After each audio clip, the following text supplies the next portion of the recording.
ملی نہ دولت عرفان بجز نگاہ علی.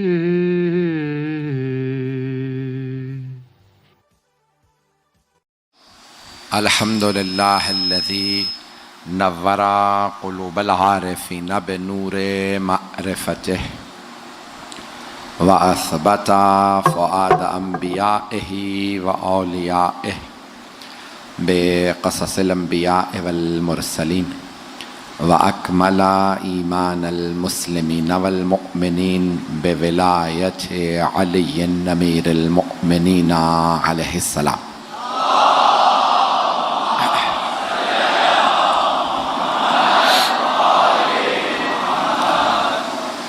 والصلاة والسلام والتحية والإكرام على أفضل الموجودات العبد المؤيد والرسول المسدد المصطفى الأمجد المحمود الأحمد أعني أبا القاسم محمد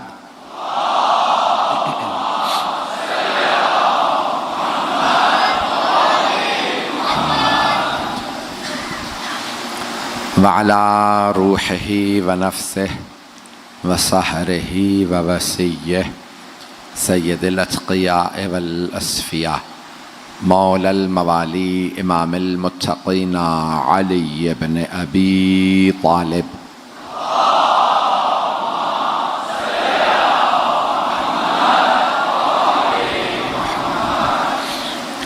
وعلى أوصيائه لا سيما بقية الله في الأرضين روحي وأرواح العالمين لتراب مقدمه الفدا واللعنة الدائمة على أعدائهم أجمعين من الآن إلى قيام يوم الدين.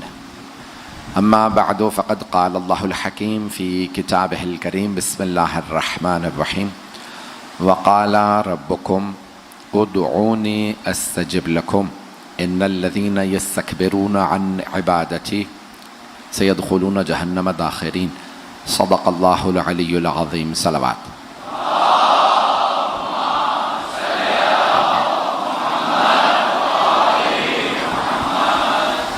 سب سے پہلے اپنے تمام محترم عزاداران سید مظلوم سے بہت معذرت چاہوں گا.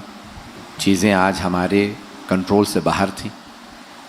ہر مجلس میں تاخیر سے پہنچے اور یہاں پہ بھی یہ مجلس میں آ گئے ہیں. یہ خود معجزہ ہے امام حسین کا کہ ان حالات میں بھی کراچی میں مجالس ہو رہی ہیں. اور مجھے تو تعجب ہے کہ جو ہم حالات دیکھ کے آئے ہیں, ہر جگہ مجمع تھا, یہاں پہ بھی پورا ہال بھرا ہوا. یہ واقعاً سید الشہداء کا زندہ معجزہ ہے کہ جناب سید الشہداء کا نام اتنا بلند ہے کہ لوگ عقیدت میں ہر طرف سے آ جاتے ہیں.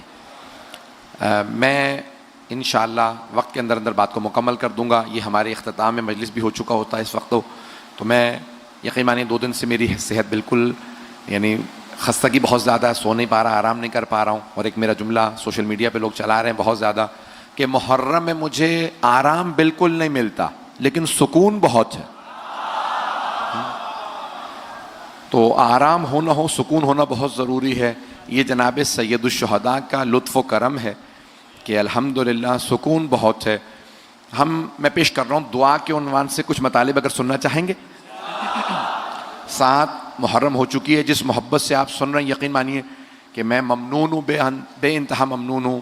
میں اپنی زندگی کے آخری لحظات تک آپ کی محبتوں کا قرض نہیں اتار سکتا جتنی آپ نے مجھے محبتیں دی ہیں. تو یہ دعائیں عجیب و غریب ہیں. انسان کی زندگی میں ناممکن کو دعا ممکن بنا دیتی ہے. لیکن معصوم فرماتے ہیں صدقہ دے کے دعا مانگو, دعا جلدی قبول ہوتی ہے.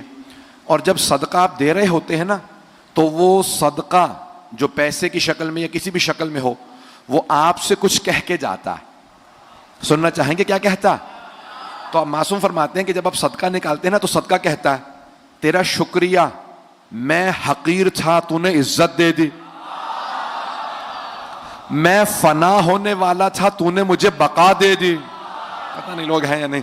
میں دنیا کا تھا کیونکہ دولت دنیا کی ہے, تو نے مجھے اللہ کا بنا دیا. پتہ نہیں لوگ ہیں یا نہیں ہیں. کہ جب دولت یہ انسان صدقہ نکالتا ہے نا تو کئی چیزیں, کہا مجھ میں کوئی برکت نہیں تھی, تو نے اللہ کے نام پہ خرچ کرنے سے مجھ میں برکت دے دی. مولا علی کہتے ہیں نہج البلاغہ میں, جب راہ خدا میں کچھ دو, جتنا دے سکتے ہو زیادہ سے زیادہ دے دو. گلا میرا اذیت تو نہیں کر رہا آپ کو؟ آواز سمجھ میں آ رہی ہے سب کو؟ مولا کہتے ہیں زیادہ سے زیادہ دے دو, راہ خدا میں جب دو تو زیادہ دے دو. کہا مولا کیوں؟ کہا کیونکہ تم جس کسی کو بھی دے رہے ہو وہ دنیا میں لیے پھر رہا ہے تمہارا, آخرت میں تمہیں ملے گا. میں سوچ رہا تھا مجھے وضاحت کرنی پڑے گی. بھئی آپ لوگوں کا حسن سماعت بہت بلند ہے, تو مجھے کئی شہروں سے لوگ کہتے ہیں مولانا کئی مرتبہ ہمیں جملہ سوچنا پڑتا ہے, کراچی والے جملہ مکمل ہونے سے پہلے پہنچ جاتے ہیں. اب میں ایک جملے اس کی تھوڑی سی وضاحت کر دوں. دو افراد سفر میں ہیں, مثال کے طور پہ ہوائی جہاز کا سفر ہے, کراچی سے اسلام آباد جا رہے ہیں. تو ایک صاحب کہتے ہیں مولانا جتنا سامان دینا چاہیں مجھے دے دیجئے, اسلام آباد پہنچ کے آپ کو واپس کر دوں گا. اب انسان کوشش کرے گا زیادہ سے زیادہ سامان اسے پکڑا دے, نہ مجھے سامان اٹھانا پڑے گا,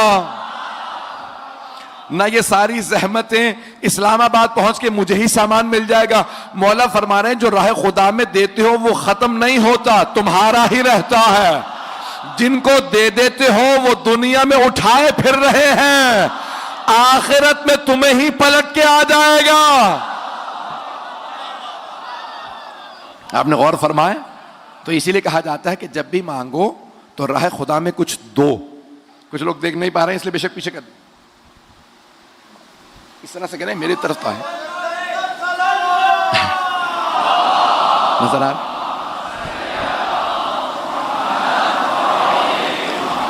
کل بھی جو میں اشارہ کر کے پوچھ رہا تھا یہی پوچھ رہا تھا کہ آپ لوگ دیکھ پا رہے ہیں یا نہیں دیکھ پا رہے ہیں. تو عزیزان گرامی, ہمارا تو یہی حال ہے نا, دیوار آ جائے, عربی میں کہتے ہیں حائل, اردو میں بھی استعمال ہوتا ہے حائل. تو اب یہ عربی کا لفظ ہے, حائل اگر آ جائے تو جماعت ٹوٹ جاتی ہے. حائل ہونا, مردوں کی جماعت ٹوٹ جاتی ہے, خواتین کا پھر بھی اتصال ہو جاتا. تو حائل نہیں ہونا چاہیے. ہم حائل کے پار نہیں دیکھ پاتے, یہ دیوار حائل ہے. مجھے دیوار کے پیچھے کا کچھ نہیں پتا, خود بتا رہا ہوں, پتہ نہیں لوگ ہیں یا نہیں. ہم حائل کے پیچھے نہیں دیکھ پاتے. کہیں پہ بھی کوئی چیز حائل آ جائے, حتیٰ دیوار نہ ہو, پردہ ہو, حائل کے پیچھے نظر نہیں آتا. حائل کوئی بھی چیز ہو سکتی ہے. ہم ایسوں کو امام نہیں مانتے جنہیں حائل کے پیچھے نظر نہ آئے. بہت پیارے انداز سے سن رہا ہے. ایک اور جملہ, نام نہ کہلوائیے گا, خدا را پہنچ جائیے گا. ایک جملہ پیش کر رہا ہوں آپ کی محبتوں کی نظر. ہم ایسوں کو امام نہیں مانتے جنہیں چاولوں کے نیچے بوٹی نظر نہ آئے.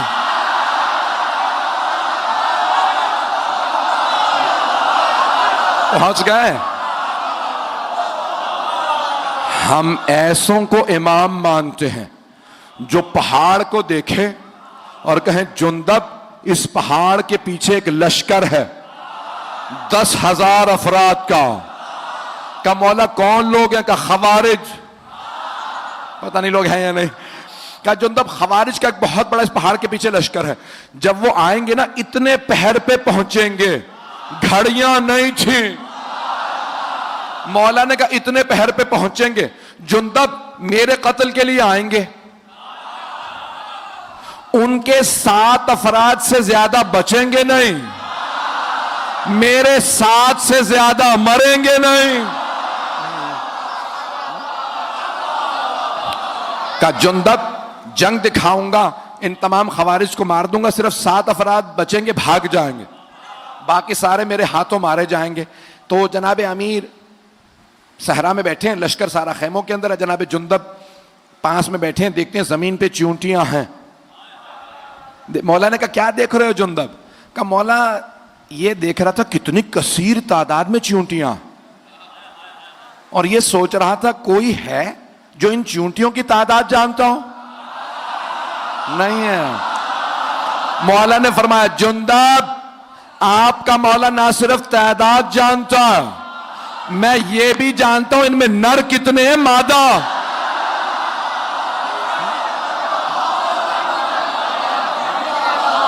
غور فرما رہے ہیں. تو عزیزان گرامی واسطہ کسی ایسے کا دیں دعا میں کہ جس کے وسیلے سے، جس کے صدقے میں دعا قبول ہو جائے. اگر پڑھوں تو سننا چاہیں گے نا؟ تو عزیزان گرامی اب جناب امیر نے کہا کس طرح سے مانگو، اور مانگنے کا مولا نے انداز بتایا. ایک آدمی خانہ کعبہ کا غلاف پکڑ کے کہہ رہا تھا پروردگارا میرے گناہ اتنے بڑے ہیں تو معاف نہیں کر سکتا. غلاف کعبہ پکڑ رکھا ہے خانہ کعبہ کے اندر، پروردگارا میرے گناہ بہت زیادہ، رو رو کے میرے گناہ بہت زیادہ تو کبھی نہیں معاف کر سکتا. مولا نے کہا تیری ماں تیرے غم میں بیٹھی. اس نے مڑ کے دیکھا، کس نے کہا؟ دیکھا مولا علی. کہا یا علی ایک تو میں توبہ کر رہا ہوں رو رو کے، اور آپ مجھے بددعا دے رہے ہیں کہ تیری ماں تیرے غم میں بیٹھے. مولا نے کہا تو نے توحید کا انکار کر دیا.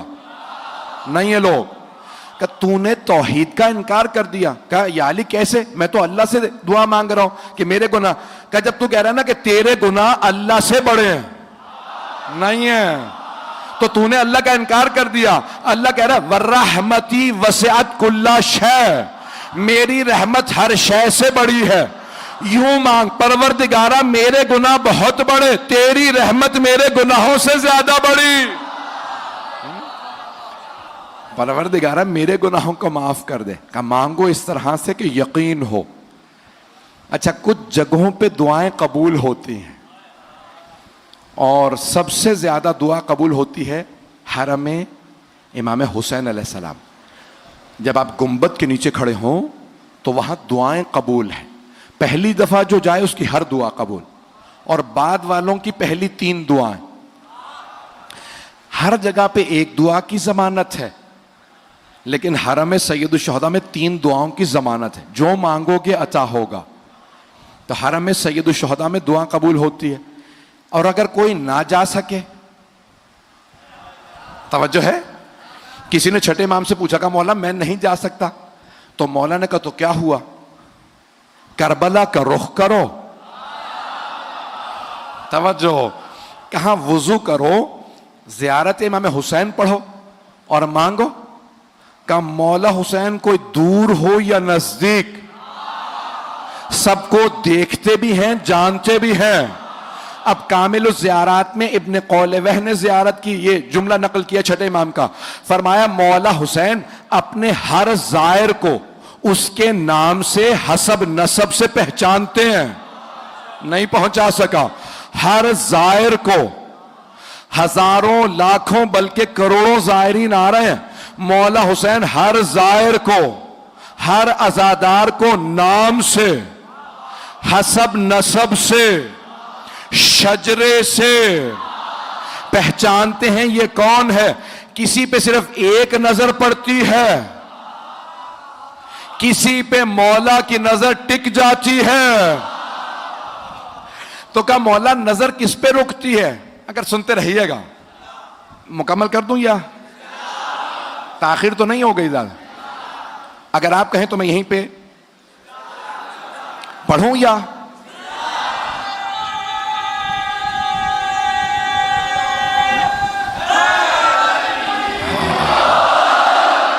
بھائی آپ کی محبتوں کی نظر کر رہا ہوں. تو کہا کہ مولا دور سے بھی سب کو دیکھتے ہیں، اپنے ہر خادم کو پہچانتے ہیں، ہر عزادار کو. اور کسی نے یہاں تک فرمایا، امام رضا ظاہراً علیہ السلام، ائمہ میں سے کسی کی حدیث ہے ظاہراً 8ویں امام کی، فرماتے ہیں جو ہمیں مردہ سمجھ کے زیارت کرے اس کی زیارت قبول نہیں. ہمیں زندہ سمجھ کے آنا. پتہ نہیں لوگ ہیں یا نہیں. اب آپ کو پتا ہے نا کتنے حج پہ جاتے ہیں، خانہ کعبہ سے بڑے قریب ہوتے ہیں، کعبے سے بڑے قریب، خدا سے بڑے دور. اگر جملہ پہنچا سکوں، آپ ہمیشہ دعا سے پہلے کہتے ہیں پروردگارا قربتاً الی اللہ مانگ رہا ہوں، قربتاً الی اللہ، اللہ سے قرب کی خاطر مانگ رہا ہوں، قریب ہونے کی. کچھ مکے میں اللہ کے گھر سے قریب ہوتے ہیں، اللہ سے دور. کچھ کعبے سے دور ہوتے ہیں، اللہ سے بڑے قریب. کعبے سے قریب نہ ہونا، اللہ سے قریب ہونا. ایک جملہ کہہ دوں، کچھ پیغمبر سے بڑے قریب.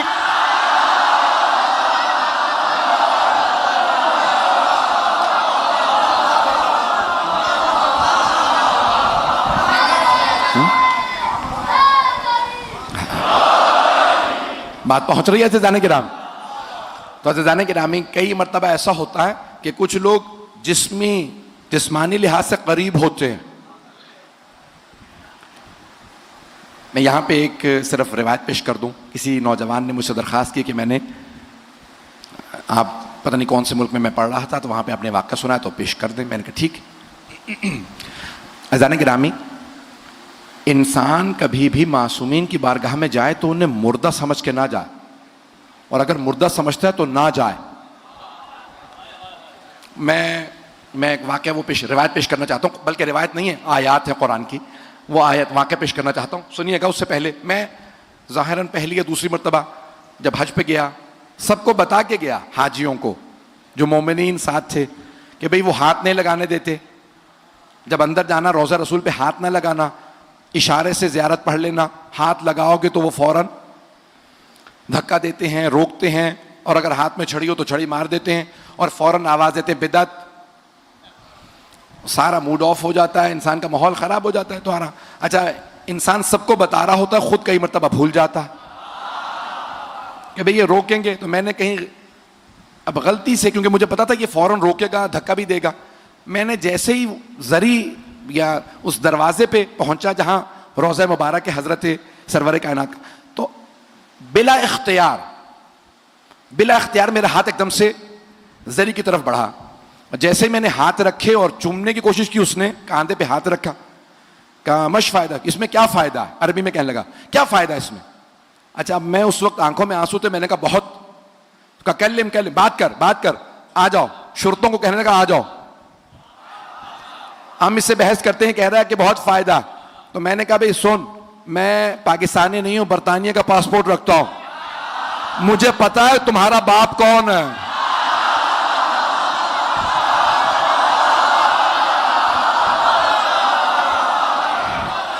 تو کہنے لگے چلے جاؤ، ہم بحث نہیں کرتے.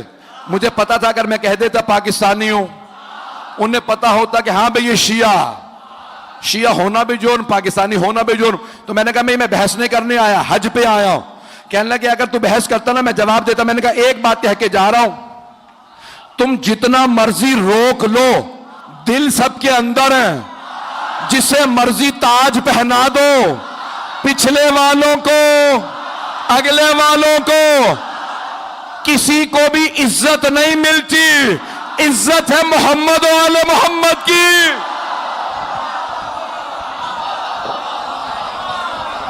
عزت آل محمد کی ہے. عزیزان گرامی، سارے مسلمان رکتے ہیں روضہ رسول پہ، جنت البقیع. اب میں روایت پیش کر رہا ہوں کہ سننا چاہیں گے. وہ کہہ رہے ہیں پڑھتے رہیے، 1:30 بج گیا.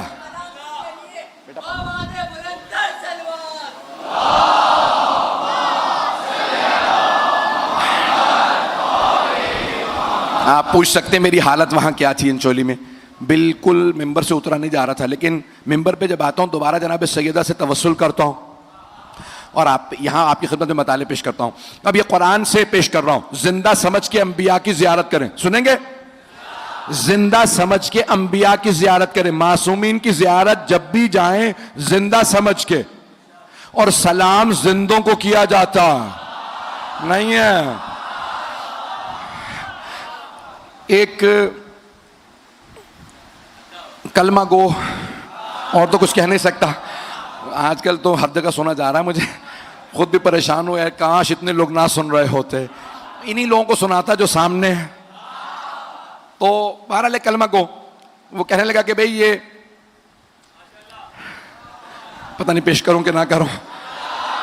کہ بھئی ہمارے ایک صاحب زبردستی، آپ کو پتا ہے ہمارے نوجوان جذباتی ہوتے ہیں، کہیں گے مولانا یہ بار بار مجھے کہتا ہے یا علی مدد کہنا بدعت ہے، تو میں آپ سے ملوانے لے آیا. تو تو میں نے کہا بدعتیوں کو کیوں لے آیا بھائی؟ توجہ. تو کہنے لگا یا علی مدد کہنا بدعت ہے. میں نے کہا بیٹا آپ بحث غلط کر رہے ہیں. تو کہنے لگا کیوں؟ میں نے کہا یا علی مدد بحث ہی نہ کرو, کہو یا محمد مدد. تو کہنے لگا اس سے کیا فائدہ ہوگا؟ میں نے کہا دوسرے مسلمان بھی ساتھ کھڑے ہوں گے. توجہ. تو میں نے اس کلمہ گو سے کہا, کلمہ گوئی کہوں گا, میں نے کہا بھائی یا محمد مدد جائز ہے؟ کہنے لگا نہیں وہ بھی جائز نہیں ہے. اچھا میں نے کہا بدت نکال دو, یا محمد جائز ہے؟ کہنے لگا نہیں وہ بھی جائز نہیں. میں نے کہا نماز پڑھتے ہو؟ کہنے لگا حافظ قرآن ہو. نماز تو پڑھتا ہوں. میں نے کہا ذرا سلام سنا. تشہد کے بعد آخر میں آخری رکعت میں سلام ہوتا ہے, سلام سنا. کہنے لگا السلام علیکہ ایھا النبی ورحمۃ اللہ وبرکاتہ. میں نے کہا یہ سلام کسے ہے؟ کہ رسول خدا کو. توجہ. میں نے کہا اس میں کہہ رہے ہو اے نبی یا محمد آپ پہ سلام ہو. اگر یا محمد بدعت ہوتا تو نماز میں کیوں ہوتا؟ کہا نہیں یہ تو رسول خدا نے اپنی زندگی میں کہا تھا اسی لیے ہم کہتے ہیں. تو میں نے کہا آج کیوں کہتے ہو؟ کب اس وقت سے آج تک ریت چلی آ رہی ہے. میں نے کہا جرت ہے تو نماز سے نکال دے سلام. کہا نہیں نماز باطل ہو جائے گی. اگر نماز یا محمد کے بغیر مکمل نہیں, کلمہ محمد رسول اللہ کے بغیر مکمل نہیں, اشہد ان محمدن عبدہ و رسولہ, میں گواہی دیتا. توجہ ہے بھائی, یقین مانے گلے میں طاقت نہیں سینے میں طاقت ہے. میں گواہی دیتا ہوں محمد اللہ کے بندے اور رسول ہیں, تھے نہیں. اگر کوئی کہنا تھے وہ گیا اسلام سے. کہنا پڑتا ہے محمد اللہ کے بندے رسول ہیں. پیغمبر نے بھی یہی پڑھا. صحابہ کہتے تھے یا رسول اللہ آپ کو کہنا چاہیے میں اللہ کا بندہ اور رسول ہوں. نہیں آپ کو کہنا چاہیے میں اللہ کا بندہ اور رسول ہوں. میں گواہی دیتا ہوں میں. آپ فرماتے ہیں میں گواہی دیتا ہوں محمد اللہ کے بندے اور رسول ہیں. تو آپ نے فرمایا اس لیے کہتا ہوں تاکہ تم میرے بات بدل نہ دو.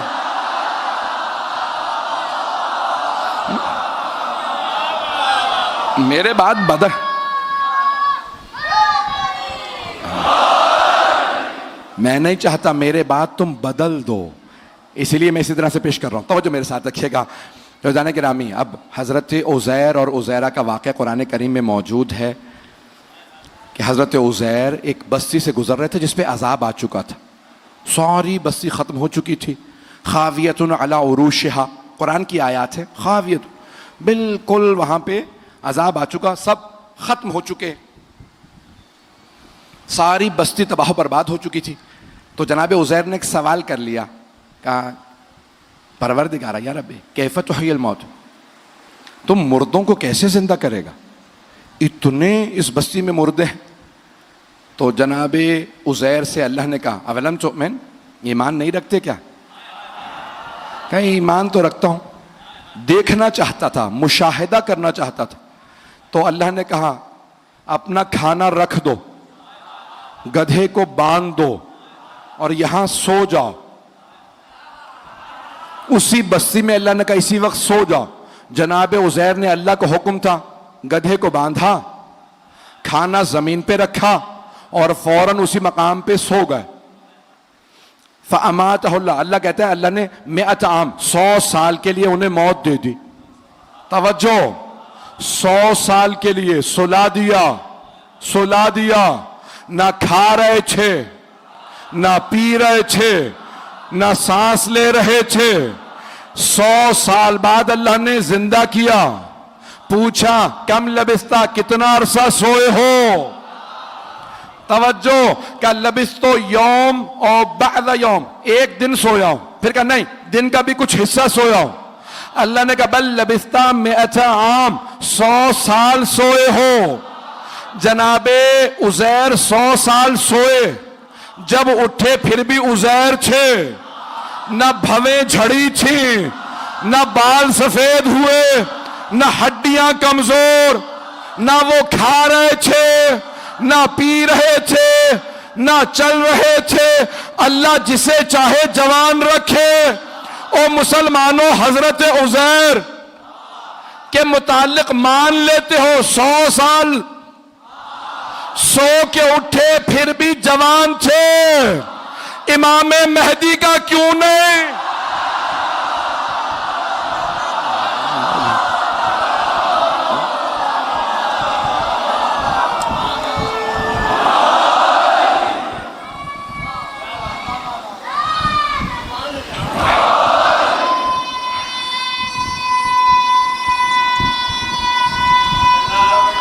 ماشاءاللہ۔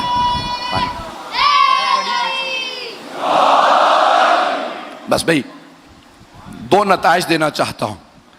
تو جناب عزیر 100 سال بعد اٹھے اور جوان تھے۔ یہاں تک ہے روایات میں جب گھر گئے نا تو ان کے جڑواں بھائی تھے عزیرہ، تو انہوں نے دیکھتے کہا تمہاری بہت زیادہ شکل ملتی ہے میرے بھائی عزیر سے۔ تو حضرت عزیر نے کہا شکل نہیں ملتی، میں ہی عزیر ہوں۔ تو کہا کہ کیسے جوان رہ گئے، میں تو بوڑھا ہو گیا ہوں۔ 49 برس کے تھے جب سوئے، اٹھے بھی 49 برس کے، بھائی 149 سال۔ اس زمانے میں عمریں بڑی بڑی تھیں۔ توجہ، کچھ لوگ پہنچ رہے ہیں۔ تو کہا 100 سال، کہا 100 سال میں بوڑھا ہو گیا، بال سفید ہو گئے، آپ ابھی تک جوان۔ کہا ان اللہ علی کل شیء قدیر، اللہ ہر چیز پہ قدرت رکھتا ہے، اس نے جوان رکھا۔ عزیر پہ مان لیتے ہو، امام مہدی پہ آتے ہو تو تکلیف ہو جاتی ہے۔ پتہ نہیں لوگ ہیں یا نہیں۔ ایک چھوٹے نبی سے متعلق بات مان لیتے ہو، سب سے بڑے نبی کے وسیع سے متعلق کیا بات ہو جاتی ہے۔ بس میں ایک جملہ پیش کر رہا ہوں۔ تو جناب عزیر، اللہ نے وہاں پہ کہا کہ یا عزیر کم لبثت، کتنا عرصہ سوئے؟ کل لبثت یوم بعد یوم، ایک دن یا دن کا کچھ حصہ۔ کہا نہیں، بل لبثت 100 عام، 100 سال سوتے رہیں۔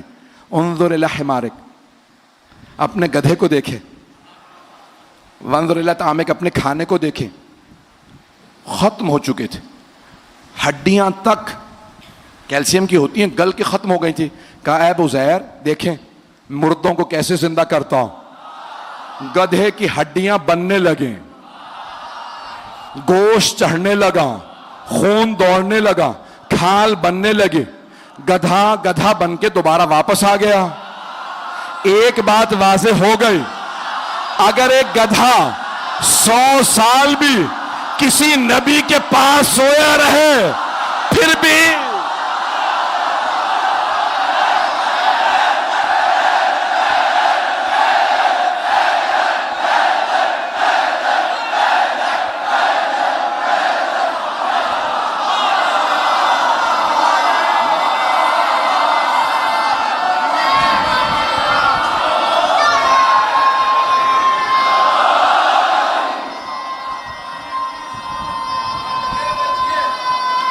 حیدری۔ توجہ ہے عزیزان کرام، بات واضح ہو رہی ہے۔ تو عزیزان گرامی، اللہ نے ایک نظام دنیا کے اندر بھیجا ہے، بات پہنچ رہی ہے۔ تو عزیزان گرامی ایک اور پیش کر دوں، حضرت حذیفہ یمانی۔ حذیفہ یمانی یہ جو اہل بیت کے قریبی ہیں، حضرت ذو الشہادتین، خزیمہ ذو الشہادتین، ہیں نا یہ لوگ ذہن میں؟ بچوں کے شاید ذہن میں نہیں ہے، وہ کہہ رہے ہیں کہ نہیں ہے ذہن میں، بتا دیں، بتاؤں پھر؟ اب آپ لوگ زبردستی پڑھواتے ہیں، یقین مانیں۔ تو اب حضرت خزیمہ رضی اللہ عنہ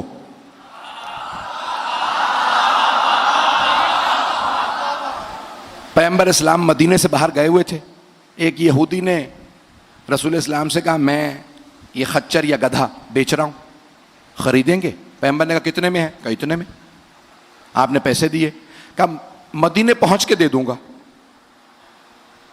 پیغمبر اسلام نے کہا مطمئن ہے؟ کہا ہاں مدینے پہنچ کے دے دوں گا، ابھی رسی مجھے ہی تھامنے دیں۔ پیغمبر اسلام کو کوئی بات نہیں۔ مدینے پہنچے، پیغمبر نے کہا بھائی پیسے لے چکے ہو، اب سواری میری ہے، کا کون سی سواری؟ اب سمجھ میں آیا؟ کچھ لوگ ابھی نہیں دھوکے دینا شروع ہوئے، پہلے ہی سے دھوکے باز ہیں. ایسوں کو موقع نہ دیجیے گا آپ کی سرزمین پہ آ جائیں. پتہ نہیں لوگ ہیں یا نہیں، کچھ لوگ تو پہنچ گئے. تو جانے گرامی رسول خدا صلی اللہ علیہ وسلم نے فرمایا کہ بھئی مجھے نہ عادت ہے نہ شوق جھوٹ کی. راستے میں نے تمہیں پیسے دیے کہ بھئی ٹھیک ہے آپ کسی اپنے آدمی سے فیصلہ کرا لیں، شہر آپ کا. سامنے سے ایک صحابی آ رہے تھے نام کے بغیر، تو رسول خدا نے کہا، نام میں بھی میرے منہ سے نکلنے والا تھا، کہ رسول خدا نے نام سے بلایا کہ بھئی یہ یہودی کہتا ہے کہ یہ گدھا اس کا، میں کہتا ہوں میرا. اچھا اب اس نے رسی تھام رکھی ہے جس کے قبضے میں ہو. کہا یا رسول اللہ آپ کے پاس کوئی گواہ ہے؟ رسول خدا نے کہا نہیں گواہ تو نہیں ہے. تو کہا پھر یا رسول خدا آپ ہار گئے، یہودی صحیح ہے. دوسرے صاحب آ گئے، دوسرے صاحب، ایک صحابی آئے. رسول خدا نے کہا بھئی یہ یہودی کہتا ہے یہ گدھا اس کا، میں کہتا ہوں میرا. کہا یا رسول خدا کوئی گواہ ہے آپ کے پاس؟ کہا نہیں. کہا پھر یہ یہودی صحیح ہے. اتنے میں حضرت خزیمہ رضی اللہ عنہ جیسے تشریف لائے تو رسول خدا نے کہا اے خزیمہ یہ یہودی کہتا ہے یہ گدھا اس کا ہے، میں کہتا ہوں میرا. انہوں نے کچھ سنا ہی نہیں، اگلی بات نہیں سنی جناب خزیمہ نے، فوراً کہا یا رسول اللہ گدھا آپ کا ہے. کہا خزیمہ ابھی آپ نے سنا ہی نہیں، یہ کہتا ہے اس کا، میں کہتا ہوں میرا، میرے پاس کوئی گواہ نہیں ہے. کہا نہ ہو. کہا خزیمہ کیسے فیصلہ دے دیا میں حق ہوں؟ کہا یا رسول اللہ آپ نے کہا جنت ہے، ہم نے دیکھی نہیں، ہم نے جنت مان لی. آپ نے کہا جہنم ہے، ہم نے دیکھی نہیں، ہم نے مان لی. آپ نے کہا صراط ہے، میزان ہے. جب بغیر دیکھے سب کچھ مان لیا تو جب آپ کہہ رہے ہیں کہ سواری آپ کی تو آپ کی. تو اب آپ نے فیصلہ دیا. رسول خدا نے کہا خزیمہ آج سے آپ ہیں ذو الشہادتین. نہیں ہے لوگ کہ باقی میرے سارے صحابہ ایک گواہی دیں گے تو ایک ہی شمار ہوگی، آپ ایک گواہی دیں گے دو شمار ہوں گی. اب وہ پہلے دونوں نے کہا یا رسول اللہ یہ کیا بات ہوئی؟ کہا کیونکہ خزیمہ نے میری گواہی دی ہے، میری. اب اگر کوئی نبی یا بنت نبی کی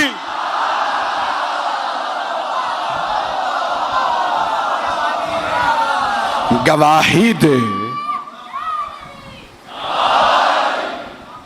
یہ بڑے بڑے جلیل القدر اصحاب رسول ہیں.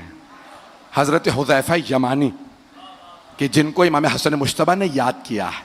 کہاں آج کہاں ہے وہ حذیفہ یمانی؟ آج کہاں ہے وہ خزیمہ ذو الشہادتین رضی اللہ عنہما؟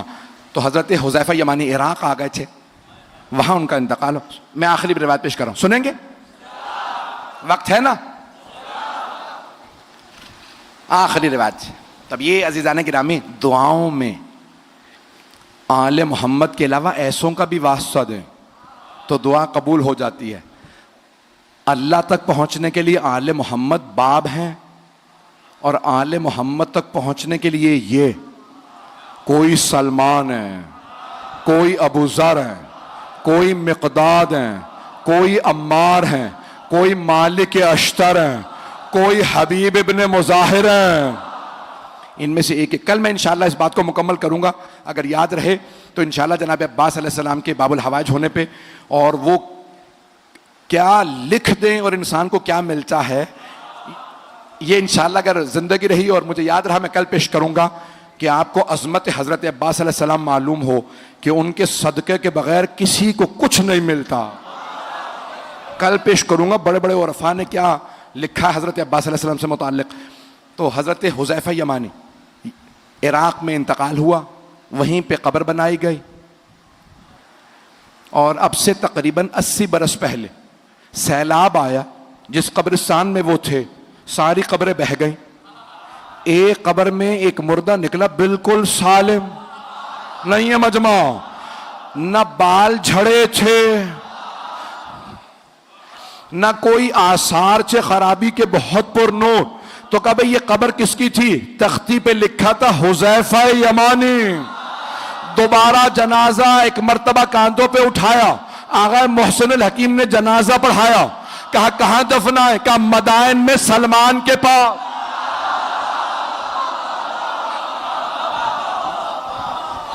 عزیزان گرامی، آل محمد کے ماننے والے مر بھی جائیں تو زندہ رہتے ہیں، بڑے بڑے جلیل القدر ہیں، ان کے ماننے والے ایسے ہیں، ان کے ماننے والے ایسے ہیں۔ مکمل کر رہا ہوں بحث کو۔ عزیزان گرامی، آل محمد کے ماننے والے ایسے ہیں کہ اگر آپ ان کی قبور مطہر پہ جائیں تو جسد بالکل صحیح سالم ملیں گے۔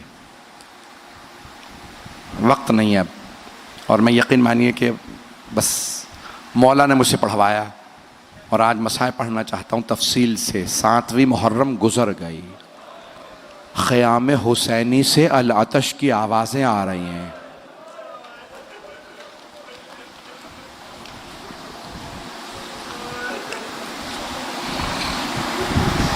آج ایک مظلوم باپ کو مظلوم بیٹے کا پرسہ دینا ہے۔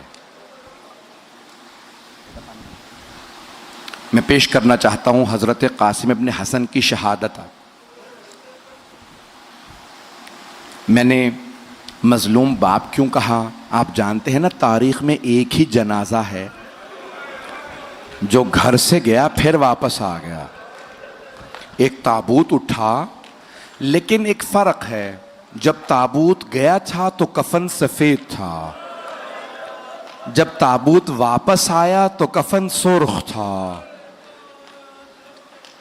سلام ہو جناب زینب پہ، جنہوں نے دونوں بھائیوں کے لاشوں کو دیکھا، ایک کے لاشے میں تیر دیکھے، دوسرے کا لاشا تیروں پہ بلند دیکھا۔ جناب زینب کبریٰ ایک ایک تیر نکالتی جاتی تھی اور رو رو کے کہتی تھی، اماں آپ کے حسن کا لاشا۔ اجرکم اللہ۔ بس بھئی کوشش کروں گا اختصار سے پیش کروں، آئیں ذرا میرے ساتھ چلیے گا، تھک کے نہ سنیے گا۔ میدان کربلا میں مولا حسین صبح سے عصر تک لاشیں اٹھاتے رہے، لیکن مولا نے اظہار نہیں کیا۔ آئیں بھئی میں پیش کرنا چاہتا ہوں، جب مولا حسن مجتبیٰ کو زہر دیا گیا تو مولا حسن مجتبیٰ کے جگر کے ٹکڑے باہر آ رہے تھے، تو مولا حسین نے تکیہ لگایا، کہا بھیا لیٹ جائیے، سینے میں درد تھا نا۔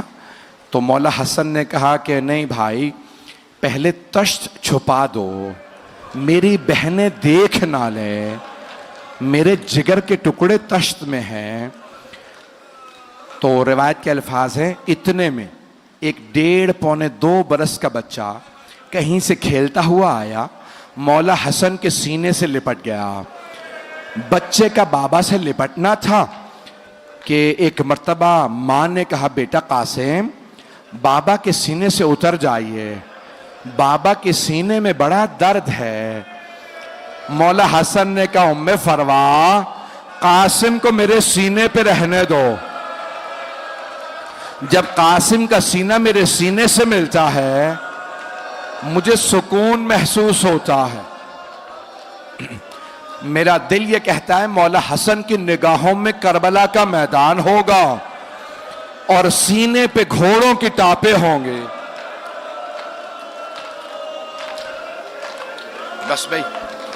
بس بھئی آج میرے ساتھ چلیے گا۔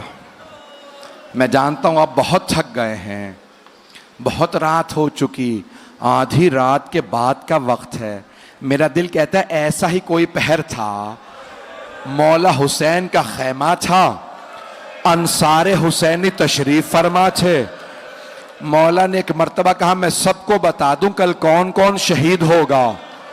مولا نے شہداء کی فہرست پڑھنا شروع کی. جانتے کس سے شروع کیا؟ کہ عباس کل آپ شہید ہو جائیں گے. پھر ایک مرتبہ مولا نے کہا علی اکبر کل آپ بھی شہید ہو جائیں گے. اونو محمد. ابھی مولا سب شہداء کے نام بتا رہے تھے, جناب قاسم کا نام نہیں لیا تھا. جناب قاسم کھڑے ہو گئے, 13 برس کے تھے.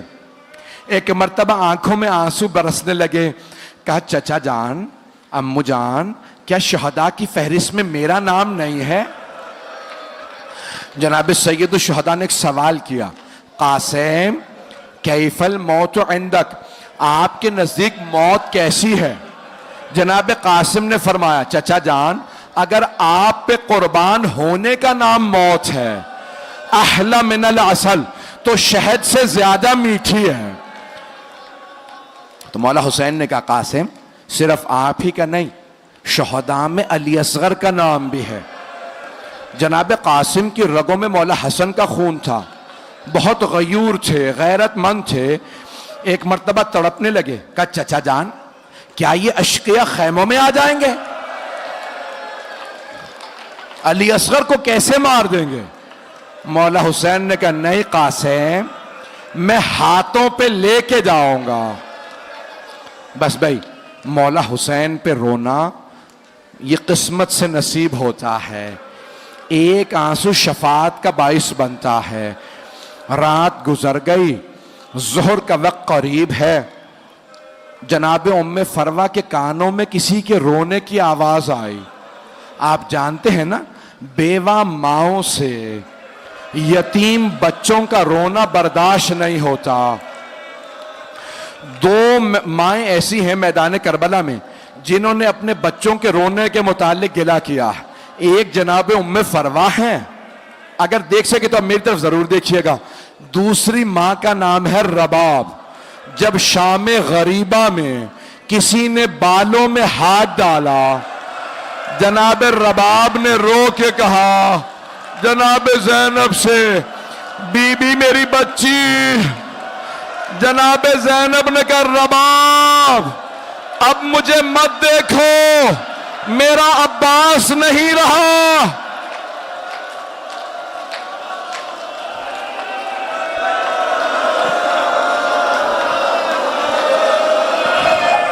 اجرکم اللہ, اجرکم اللہ. آج میں پوری شہادت پڑھنا چاہ رہا. بس بھائی جو دیکھ رہے ہیں وہ دیکھتے رہیں, نہیں تو آنکھیں بند کر لیں. تو جناب قاسم کی والدہ نے جناب زینب سے کہا بی بی خیموں کے باہر مجھے کسی رونے کی آواز آ رہی. بی بی مجھے لگتا ہے یہ میرا یتیم قاسم ہے. بی بی آئیں, دروازے کا خیمے کا پردہ ہٹایا, دیکھا. میری طرف دیکھیے گا, جناب قاسم اپنی پیشانی دونوں گھٹنوں پہ رکھ کے بیٹھے رو رہے تھے. ماں سے رہا نہیں گیا. کہا بیٹا قاسم کیا بات ہے, اس طرح سے کیوں رو رہے ہیں؟ کہا اماں جب بھی میں چچا کے پاس جاتا ہوں کہتا ہوں چچا مجھے اجازت دیجئے, چچا مجھے اجازت نہیں دیتے. چچا ایک ہی بات کہتے ہیں قاسم آپ میرے مرحوم بھائی کی نشانی ہیں. قاسم جب بھی میں بھائی کو دیکھنا چاہتا ہوں آپ کو دیکھ لیتا ہوں. اجرکم اللہ.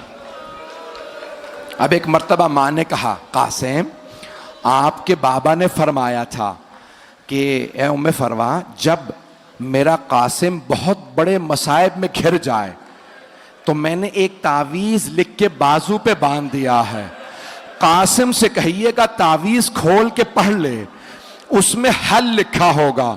جناب قاسم نے تعویذ کھولا, مولا حسن کی تحریر تھی.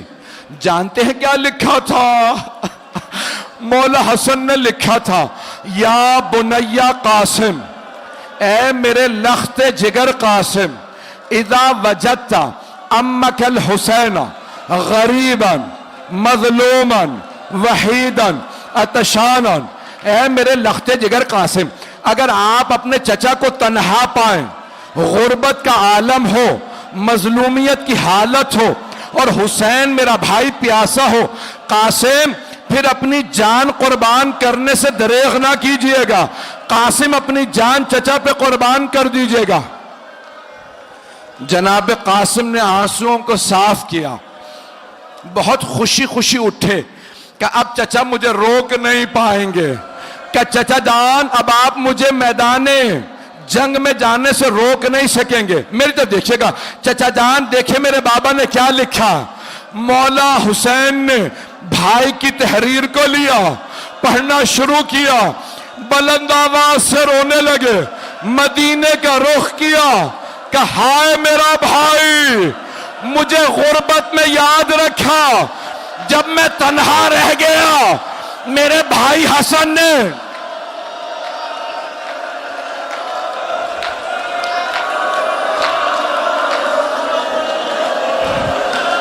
اجرکم اللہ، اجرکم اللہ۔ بس بھائی نام مجھ سے پڑھا جا رہا ہے، نام میں سننے کی طاقت ہے۔ دو جملے بس، زیارت ابھی برآمد نہیں ہوگی، دو جملے آخری۔ یہاں پہ روضۃ الشہداء میں لکھا ہے جناب قاسم نے مولا حسین کے گلے میں باہیں ڈالی، مولا حسین نے جناب قاسم کے فغشی علیہما، دونوں بلند آواز سے روتے روتے بے ہوش ہو گئے۔ جب ہوش میں آئے نا مولا حسین نے کہا قاسم میں آپ کو اپنے ہاتھوں سے زرہ پہناؤں گا۔ زرہ لوہے کی ہوتی ہے، زرہ لوہے کی ہوتی ہے، جب کوئی تیر مارتا ہے نا زرہ روک لیتی ہے، تلوار کا وار زرہ روکتی ہے، اور اگر کوئی گر جائے تو پیروں میں نہ آ جائے، زرہ روکتی ہے گھوڑوں کی ٹاپوں سے۔ مولا نے زرہ پہنائی، جناب قاسم کو پوری نہیں آئی، دوسری زرہ، تیسری، جناب قاسم ابھی 13 برس کے تھے، کہ چچا جان زرہ رہنے دیں، مجھے بغیر زرہ کے بھیج دیں، مجھے سوار کرا دیں۔ جناب مولا حسین نے جناب قاسم کو بازو پکڑ کے سوار کرایا۔ 2 منٹ، جنگ پڑھوں یا رہنے دوں؟ برداشت کر پائیں گے؟ عمر سعد نے کہا، ازرق نامی پہلوان تھا، ازرق سامنے دیکھ جوان آ رہا، جا اسے قتل کر دے۔ ازرق نے کہا نہیں، یہ بچہ ہے، میرا بیٹا اسے قتل کرے گا۔ بیٹے سے کہا جا کے اس جوان کو مار دے، اس بچے کو مار دے۔ ایک مرتبہ ازرق کے بیٹے نے تلوار کھینچی، مولا حسین کے آنسو بہنے لگے، ہاتھوں کو اٹھایا کہ پروردگارا میرا قاسم بڑا پیاسا ہے، پروردگارا قاسم بڑا پیاسا ہے۔ ایک مرتبہ جناب قاسم نے تلوار کھینچی، ازرق کے بیٹے کو 2 ٹکڑے کر دیے، اس نے دوسرے بیٹے کو بھیجا، پھر تیسرے بیٹے کو، جب سارے بیٹے اس کے مار دیے نا، ازرق نے کہا اب میں اس جوان کو خود ماروں گا، اس بچے کو میں ماروں گا۔ اس نے تلوار کھینچی، جب وہ آیا نا مولا حسین نے کہا پروردگارا وہ 1000 پہلوانوں کا ایک پہلوان شمار ہوتا، میرا قاسم بڑا پیاسا ہے۔ جناب قاسم نے تلوار کھینچ کے کہا یا علی، ایک مرتبہ ازرق کو پچھاڑ دیا۔ عمر سعد نے کہا ساری فوج حملہ کرے، ساری فوج نے حملہ کیا۔ ایک ملعون نے جناب قاسم کے سر کی پشت میں گرز مارا۔ جناب قاسم نے کہا چچا جان میری مدد کو آئیے۔ جناب قاسم گرے، مشرق کے 2 گھوڑے مغرب دوڑے، مغرب کے گھوڑے مشرق دوڑے۔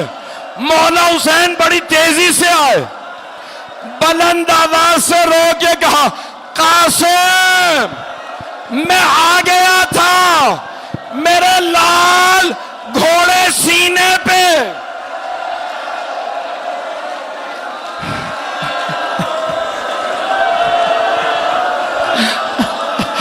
آخری جملہ، جیسے ایک مالی صبح کو پھول اٹھاتا ہے، مولا نے عبا بچھائی، لاشا چنا، جب چلے جناب ام فروہ نے کہا بی بی میرا 13 برس کا جوان بیٹا حسین کے کاندھے پہ گٹھڑی،